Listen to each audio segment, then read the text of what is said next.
Bethany nodded as she shook hands with an older guest, who then moved down the line. She worked to keep her expression bright as she continued welcoming congregation members. After each woman greeted Bethany and the rest of the wedding party, she headed upstairs to deposit her bonnet and shawl on Selina's bed, while the men went outside to gather by the barn. Christiana Stoltzfus pulled Bethany into a hug. "Bethany, you look so she gasped as she looked from Bethany to Selina. "The dresses look even more beautiful on you two. I love the color." Christiana was 27, and only 6 months older than Selina. "Donkey." Bethany smiled at her cousin, who seemed to glow. Although she had always considered Christiana to be beautiful, with her striking blue-green eyes and bright red hair, she was even more attractive lately. She was now in her 7th month of pregnancy with her first child, and her happiness shone from within. Selina pulled Christiana into her arms. "I can't believe I'm getting married today," she said, her voice sounding thick. Christiana sighed. "How are you feeling?" "Fra, but nervous." Selina worried her lower lip. Bethany beamed as she watched her cousins grin at each other. Christiana and Selina were more than Bethany's cousins. They were her best friends. The three of them, along with their cousin Leanna, ran booths at the Bird in Hand market. Bethany ran the coffee corner, Selina had her farm stand, Christiana had her bake shop, and Leanna kept her jam and jelly nook. Leanna had been widowed several years ago, but she had a son, and now Selina and Christiana would both be married. Something that had more than once lately made Bethany feel a bit left behind. Aside from Leanna, she would be the last single member of their friend group.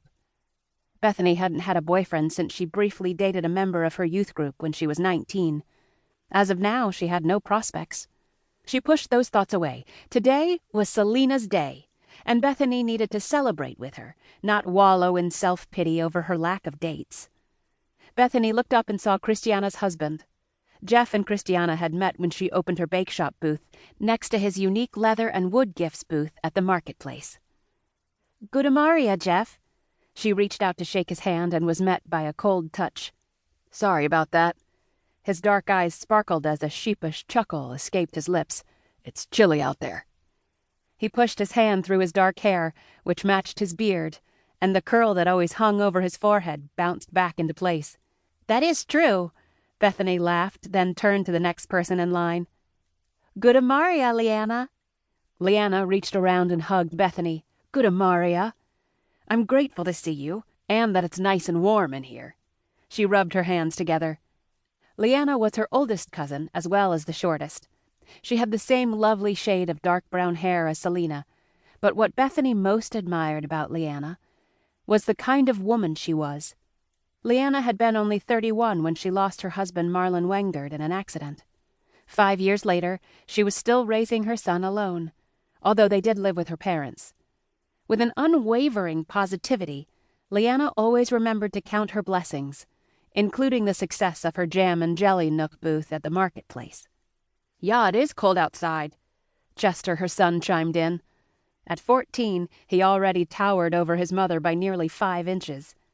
He shared Leanna's bright smile and chocolate eyes, but his hair was a lighter shade of brown, almost blonde, resembling his late father's. He hugged Bethany. "Hey, Chester." Bethany smiled, patting his shoulder. "You look beautiful," Leanna said, her eyes misting over. "I can't believe our Selina is getting married." She sniffed as she turned to greet the bride. "You are gorgeous, today and always." Selina blushed, and Bethany felt a tug at her heart as her cousins embraced. "They're so mushy," Chester quipped, and Bethany gave a bark of laughter. She cupped her mouth with her hand to stifle the sound. Leanna and Chester moved down the line, shaking hands with Anthony and Will, before disappearing into the knot of people gathered by the stairs. Bethany shook a few more hands, greeting members of her congregation and also Will's Old Order Mennonite family members and friends. When she spotted Micah Zook and his grandfather, Enos, standing near the end of the line, her heart turned over in her chest. She tried her best to continue greeting the guests moving past her, but her eyes were drawn to Micah. As he moved closer, she sneaked peek after peek. One of the older men in the congregation paused in front of her and began talking about the cold weather.